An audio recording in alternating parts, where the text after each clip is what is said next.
आप सभी को नमस्ते। क्लास 11th की मैथ्स में जो चैप्टर रिलेशंस एंड फंक्शंस हमने शुरू किया था, आज उसका 7वां लेक्चर है। आज के इस लेक्चर में कुछ हम लोग इंपॉर्टेंट चीज़ें देखेंगे। इंक्रीजिंग फंक्शन, डिक्रीजिंग फंक्शन, फिर इसके बाद इवन फंक्शन क्या होता है, ऑड फंक्शन क्या होता है, इस तरह की चीज़ों को देखेंगे। देखिए, नॉर्मली अगर आप देखें तो एनसीईआरटी की बुक में कहीं आपको इस नाम के टॉपिक नहीं मिलेंगे अभी 11th क्लास में। जैसे इंक्रीजिंग फंक्शन, डिक्रीजिंग फंक्शन, ये आपको 11th क्लास में कहीं टॉपिक के तौर पर मुश्किल है कि एनसीईआरटी में मिले। एनसीईआरटी में तो नहीं मिलेगा, किसी साइड बुक में मिल सकता है, लेकिन ये ज़रूरी बहुत है। एक सिंपल ऑब्जर्वेशन के तौर पे कहें, ये आपको कंसेप्ट काम देगा। अगर आप कहें कि आपके बंधे हुए सिलेबस में कहीं काम दे तो वो क्लास 12th में काम देगा, जहाँ पर आपको जब एप्लीकेशन ऑफ डेरिवेटिव पढ़ाया जाएगा तब भी आपको ये टॉपिक थोड़ा सा बता दिया जाए शायद, ठीक है। नहीं तो सीधे वो उसके जो उससे रिलेटेड जो मसला है, जो मसाला है, वो आपको बता दिया जाएगा, ठीक है। लेकिन यहाँ इसको जानना आपके लिए बेहतर रहेगा। भाई 12th में आपको पढ़ना ही है, और कोई ऐसा कठिन नहीं कि आप 11th में नहीं पढ़ सकते। 11th के लिए भी बहुत ज़रूरी है ये।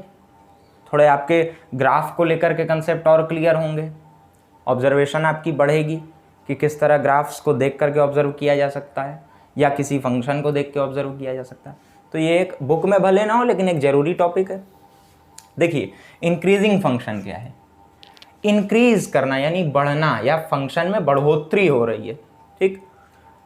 तो देखें, if x2 greater than x1, x1 और x2 अलग अलग कोई वैल्यूज़ हैं। जैसे फंक्शन होता है, फंक्शन में आपको कोई फंक्शन दिया हुआ है, f(x) = 2x मान लो, ठीक। आप x की जगह 1 पुट करते हैं तो 2 आता है, x की जगह 2 पुट करते हैं तो 4 आता है, ठीक। तो 1 मान लीजिए x1 और 2 x2 है।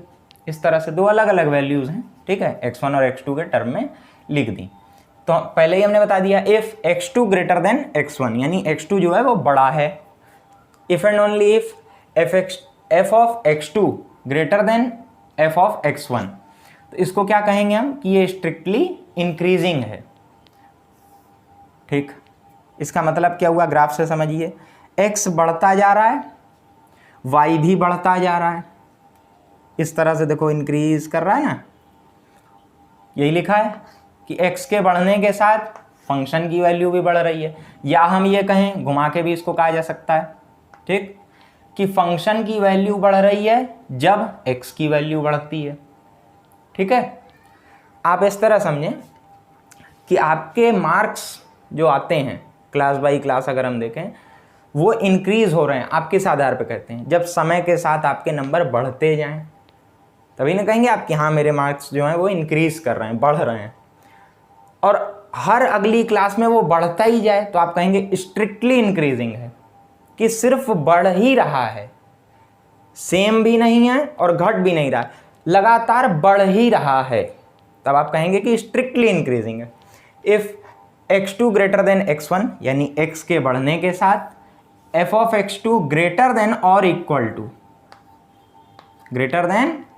टू, यानी बढ़ तो रहा है वो तो ठीक है, लेकिन कहीं बीच में वो बराबर भी हो सकता है, मतलब कांस्टेंट भी रह सकता है। ये वाला ग्राफ देख लीजिए, बढ़ रहा है और फिर देखो ये सीधा हो गया। अब बढ़ नहीं रहा इस समय बढ़ नहीं रहा है। ये x की वैल्यू तो नीचे तो बढ़ रही है, लेकिन फंक्शनल वैल्यू जो y पे है वो नहीं बढ़ रही है, वो एक ही है, ये वाली। कहाँ बढ़ रही? इतने में रुक गई और फिर बढ़ने लगी। लेकिन एक चीज़ ध्यान देने की है, बढ़ रही थी, कांस्टेंट हुई और फिर बढ़ने लगी, लेकिन ऐसा नहीं हुआ कि वो घटने लगी हो। कहीं पर भी ऐसा नहीं हुआ कि बढ़ी और फिर घटने लगी, ऐसा तो नहीं हुआ। तो इस फंक्शन को हम कहेंगे मोनोटोनिकली इंक्रीजिंग, यानी इंक्रीज कर रहा है, कांस्टेंट भी हो सकता है लेकिन डिक्रीज नहीं कर रहा है, तो हम कहेंगे मोनोटोनिकली इंक्रीजिंग। देख लीजिए, ग्राफ हमने साथ साथ बता भी दिए। पहला ग्राफ जो है वो मोनोटोनिकली इंक्रीजिंग है कि बीच में कांस्टेंट हो गया, और दूसरा जो है वो स्ट्रिक्टली इंक्रीजिंग है कि केवल बढ़ ही रहा है, कांस्टेंट भी नहीं हो रहा है, ठीक। अच्छा, अब आप देखें, जो स्ट्रिक्टली इंक्रीजिंग फंक्शन है उसको आप मोनोटोनिकली इंक्रीजिंग भी कह सकते हैं, क्योंकि मोनोटोनिकली इंक्रीजिंग की बात ये होती है कि बस घटे ना, बढ़ सकता है, बढ़ तो रहा ही है, दोनों कंडीशन में देखो बढ़ रहा है, इंक्रीजिंग तो दोनों है। फॉर एग्जाम्पल कुछ एग्जाम्पल देख लें कि किस आधार पे आप इंक्रीजिंग और डिक्रीजिंग कह रहे हैं फंक्शन को। y is equal to sine x. अब चूंकि आगे आप ट्रिग्नोमेट्रिक फंक्शन अब जब 11th में ही अभी पढ़ेंगे इसके बाद, तो वहाँ पर एंगल का मेजरमेंट जो है वो अभी तक तो आप बचपन से डिग्री में करते आ रहे हैं, 30 डिग्री 60 डिग्री 45 डिग्री इस तरह से डिग्री में करते थे, वहाँ रेडियन में करेंगे और इसके ग्राफ को वहाँ और अच्छे से समझेंगे y equal to sine x. लेकिन आपकी जो अभी तक की नॉलेज है उससे आप देखें, आप जानते हैं 0 डिग्री 30 डिग्री 45 डिग्री 60 डिग्री, ठीक है, 90 डिग्री, इस तरह से आप जानते हैं। और साइन एक्स की वैल्यू बताओ क्या क्या लिखोगे, साइन थीटा कह लो तुम, 0 1/2 1/√2 और √3/2। देखो 0 से 1/2 हुआ, 1/2 से 1/√2 हुआ, फिर √3/2 हुआ और फिर आगे 90 के लिए 1 हो जाएगा, यानी वो लगातार बढ़ रहा है। तो हम इसको क्या कहेंगे कि ये एक इंक्रीजिंग फंक्शन है। कितने रीजन में, 0 से 90 डिग्री में।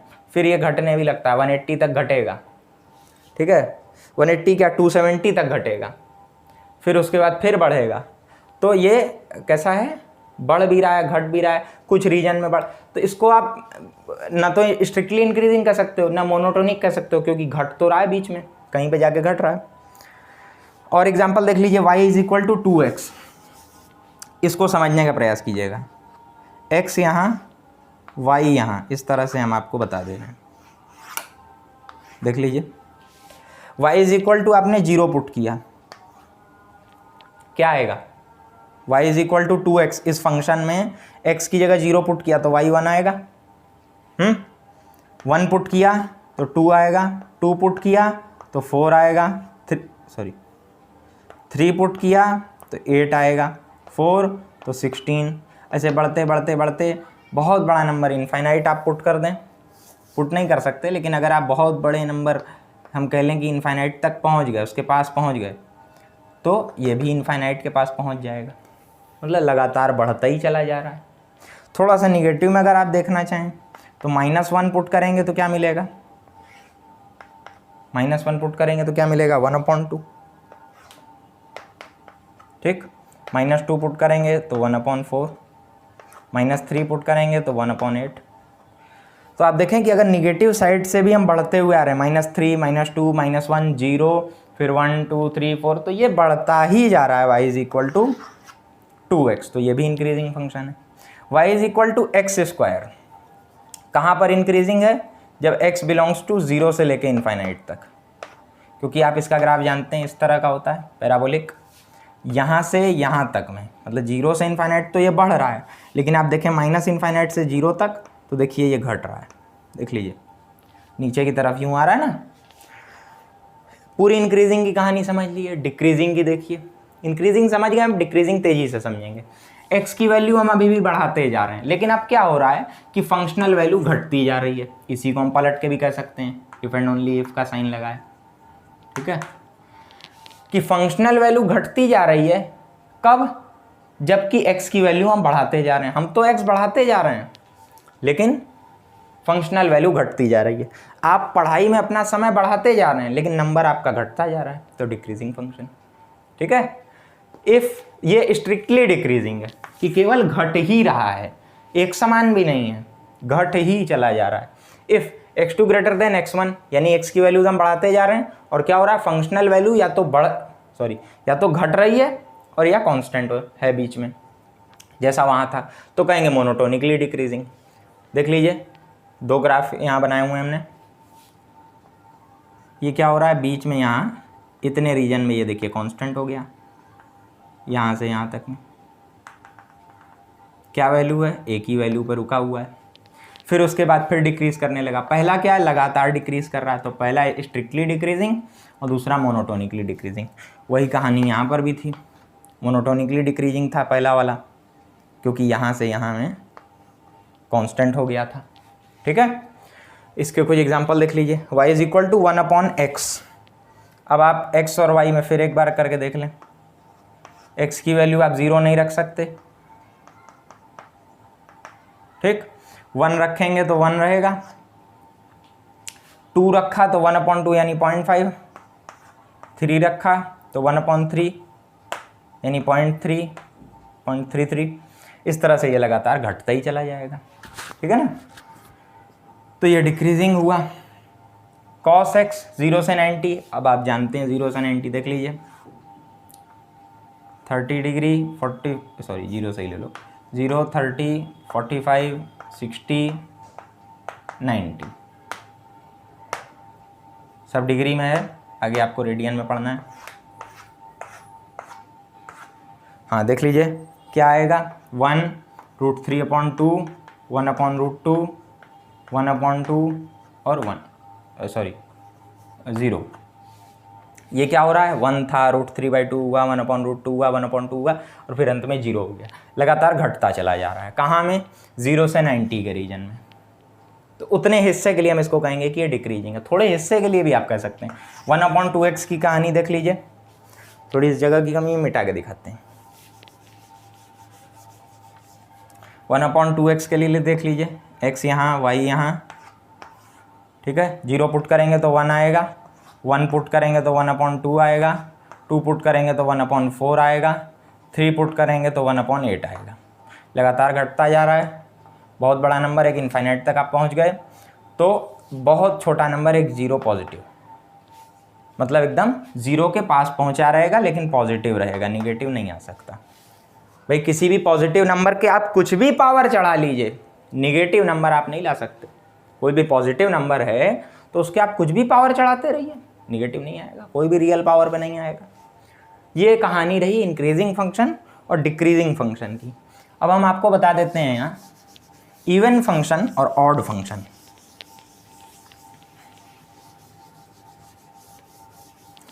देख लीजिए, थोड़ा सा ध्यान दीजिएगा।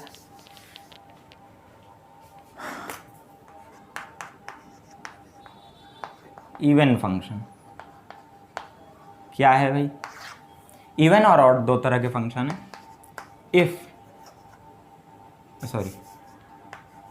Any function is said to be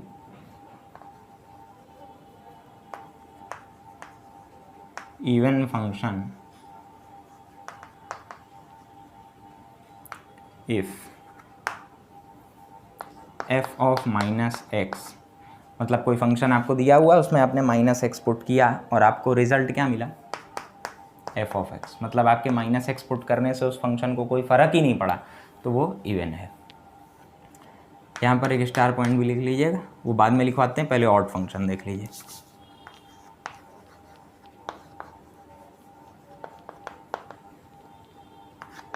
odd function क्या है? Any function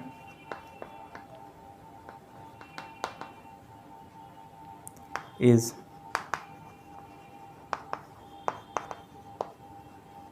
said to be odd function if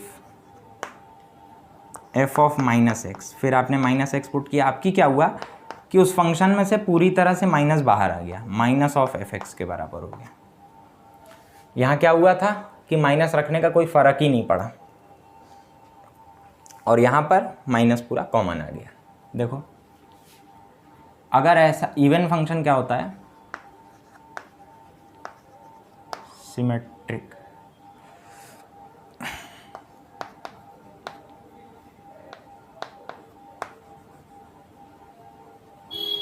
about y axis, y axis के अबाउट ये सिमेट्रिक होगा। ऐसा कोई फंक्शन आपने पढ़ा हो जो वाई एक्सिस के अबाउट सिमेट्रिक हो, हमने बताया है आपको, तो याद करने की कोशिश करिए। अभी हम वैसे एग्जांपल में बता देंगे। थोड़े से यहाँ एग्जांपल देखिए, किस आधार पे आप इवन और ऑड को डिसाइड करेंगे ये भी समझ लीजिए। सीधा फंडा ये है कि आपको अगर चेक करना है तो आप उसमें -x पुट करके देखिए। ज़रूरी नहीं है कि कोई फंक्शन इवन या ऑड में ही आप क्लासीफाई कर ही पाएँ। बहुत से ऐसे फंक्शन आपको मिलेंगे जो ना तो इवन हैं और ना ही ऑड हैं। कुछ ऐसे मिलेंगे जो इवन हैं, कुछ ऑड हैं, कुछ ना तो इवन है ना ही ऑड हैं। भाई इसको फॉलो करेंगे तभी ना, इस कंडीशन को फुलफिल करेंगे तभी आप इवन ऑड कह पाओगे। हाँ, कुछ एग्जांपल देखिए, हम आपको यहाँ से दिखा देते हैं। याद रखने के लिए अगर रखना हो, अभी ट्रिग्नोमेट्री जब हम लोग पढ़ेंगे तो हम आपको क्लियर कर देंगे। इवन फंक्शन में याद रखिए y = cos x। cos x जो है वो एक इवन फंक्शन है और y equal to sine x एक ऑड फंक्शन है, ठीक है। जो हम बात कर रहे थे सिमेट्रिक की, तो y is equal to mod x आपने पढ़ा है, ये भी y एक्सिस के अबाउट सिमेट्रिक है, कुछ इस तरह का इसका ग्राफ है, और देखो इवन है, पूरे टाइम पॉजिटिव है, मतलब जब आप निगेटिव वैल्यूज़ भी पुट कर रहे हो तो ये पॉजिटिव ही दे रहा है, और y एक्सिस के अबाउट देखो सिमेट्रिक है, ठीक। कुछ एग्जांपल यहाँ से देख लीजिए, दिखा देते हैं हम आपको। जैसे y is equal to x cube minus 8x, ठीक है। दूसरा देख लीजिए, ये मिक्स्ड एग्जांपल्स हैं, किसी एक के नहीं है, अभी हम चेक करके आपको दिखा देंगे। y is equal to x square plus 6। तीसरा देख लीजिए x पावर 4 प्लस 8x। चौथा 10x क्यूब, अरे सॉरी, अरे क्या है, इक्वल टू y लगा लो, 10x cube minus 4x square plus 3x minus 8, ठीक है। हाँ देख लीजिए भाई, y is equal to x cube minus 8x हमने एक एग्जांपल लिया। आप क्या करें, इवन या ऑड चेक करना है तो सीधे सीधे f ऑफ माइनस एक्स यहाँ पुट करिए, क्या आएगा, माइनस एक्स का क्यूब माइनस 8 माइनस एक्स, क्या आएगा ये, माइनस ऑफ एक्स क्यूब, और ये माइनस बाहर आ जाएगा, माइनस माइनस प्लस 8x। अब अगर पूरा माइनस आप कॉमन लेने की कोशिश करें तो ये हो जाएगा x cube minus 8x। Function आपका क्या था, ऐसा एक्स क्यूब माइनस 8x, तो इसको fx लिख सकते हैं। तो आ गया f of minus x is equal to minus of fx। तो ये कैसा हो गया, ऑड हो गया। देख लीजिए, ऑड फंक्शन में पूरा माइनस बाहर आ जाता है, समझ पा रहे हैं, ठीक है। अब बाकी खुद ट्राई करने की कोशिश करेंगे, तो देख लीजिए इसके लिए क्या होगा, f ऑफ माइनस एक्स आप पुट करके देखें यहाँ, तो माइनस एक्स का होल स्क्वायर प्लस 6, भाई वो तो कांस्टेंट है, उसको कोई फ़र्क पड़ेगा ही नहीं उससे। हाँ, ये क्या आएगा, माइनस एक्स का स्क्वायर भी एक्स स्क्वायर प्लस 6 होगा, फंक्शन जो का त्यों है, तो ये क्या है, इवन है, ठीक है। और तीसरा देख लीजिए, अब आप ट्राई करने की कोशिश मतलब ट्राई करिए, y is equal to f x is equal to क्या है, x power 4 plus 8x। Put करेंगे f of minus x, even हो या ऑड हो, सीधे सीधे f ऑफ माइनस एक्स आप पुट करें, तुरंत आपको रिजल्ट मिलने लगेगा, माइनस एक्स के पावर 4 प्लस 8 माइनस एक्स, यही होगा। देख लीजिए x पावर 4 माइनस 8x। अब आप देखें, माइनस अगर आप कॉमन भी लेते हैं तो क्या होगा, माइनस एक्स पावर 4, हाँ इस तरह की चीज़ें होंगी, प्लस 8x। तो कुछ नहीं, कहाँ एफ एक्स जैसा कुछ बन ही नहीं रहा है, ना तो ये निगेटिव को हजम कर जा रहा है जो कि इवन के लिए होता है, यहाँ हजम कर जाएगा, हजम नहीं किया। माइनस कॉमन लेने पर फंक्शन वैसा वापस मिलेगा, वो भी नहीं हो पा रहा है। तो ये ना तो इंक्रीजिंग है और ना ही डिक्रीजिंग है। ये वाला कैसा था, ऑड था, ये वाला कैसा है, इवन है। और ये तीसरा जो अभी यहाँ किया वो कैसा है, नाइदर ऑड नॉर इंक्रीजिंग, अरे सॉरी इवन, ना तो ये ऑड है ना इवन है। क्या करें अब, कुछ नहीं करोगे, इसमें समस्या वाली थोड़ी बात है, हमने पहले ही आपको बताया। या तो फंक्शन भाई इवन भी हो सकता है, ऑड भी हो सकता है, और दोनों में से कुछ भी नहीं हो सकता, उससे कोई फर्क थोड़ी पड़ता है। चौथा देख लीजिए, f ऑफ माइनस एक्स आप यहाँ पुट करेंगे, क्या आ जाएगा, 10 माइनस एक्स का क्यूब माइनस माइनस एक्स का square plus 3 of minus x minus 8 क्या आएगा ये, माइनस 10x क्यूब माइनस 4 यहाँ तो है ही, माइनस एक्स का स्क्वायर करेंगे तो x square minus 3x minus 8। देखें आप क्या फंक्शन आपको वैसा का वैसा मिल रहा है, नहीं, बाहर यहाँ निगेटिव लगा हुआ है, ये प्लस था ये माइनस हो गया है। तो ऐसा करते हैं माइनस कॉमन लेके देखते हैं, 8x cube plus 4x square plus 3x plus 8। देख लीजिए 10x क्यूब माइनस प्लस नहीं, तो ना तो ये इंक्रीजिंग है, अरे सॉरी, ना तो ये ऑड है ना ही इवन है, ठीक है।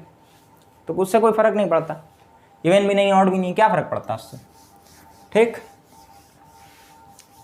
देख लीजिए क्या क्या सीखा आज हम लोगों ने। इंक्रीजिंग फंक्शन को देखा, डिक्रीजिंग देखा, उसके टाइप में देखा कि स्ट्रिक्टली है या मोनोटोनिक है, ठीक है।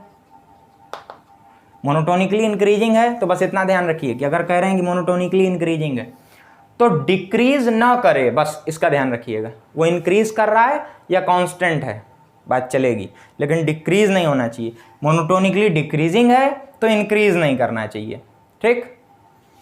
स्ट्रिक्टली इंक्रीजिंग में तो वो इंक्रीज ही करता जाएगा, कांस्टेंट भी हो गया तो स्ट्रिक्टली इंक्रीजिंग आप नहीं कहेंगे, और स्ट्रिक्टली डिक्रीजिंग में लगातार वो डिक्रीज ही करता जाए। फिर हमने इवन और ऑड फंक्शन की बात की, अभी वो तो बात की। F of minus x put करेंगे, अगर एफ ऑफ एक्स आ गया तो इवन है, F of minus x put करने पे अगर बाहर माइनस आ गया और माइनस ऑफ एफ एक्स हो गया तो ये ऑड है। कुछ इसके एग्जाम्पल बताए, जैसे इसका बताया साइन एक्स, इसका बताया कॉस एक्स, इसका बताया मॉड एक्स, सिमेट्रिक होता है वाई एक्सिस के अबाउट, ये एक नोट पॉइंट बताया, और आपको कुछ क्वेश्चन इसी पे बेस्ड करा दिए, ठीक। तो आज भी हमने काफ़ी कुछ नई चीज़ें सीखी जो कि आपके लिए ज़रूरी थी, भले आपके बुक में नहीं दिया लेकिन ये आपके लिए काफ़ी ज़रूरी है, इसलिए एक पर्टिकुलर लेक्चर में हमने इसको छोटे में समझा दिया। तो फिर मिलते हैं अगले लेक्चर में, फिर कुछ नया सीखेंगे, कुछ नया जानेंगे। तब तक के लिए आप सभी को धन्यवाद।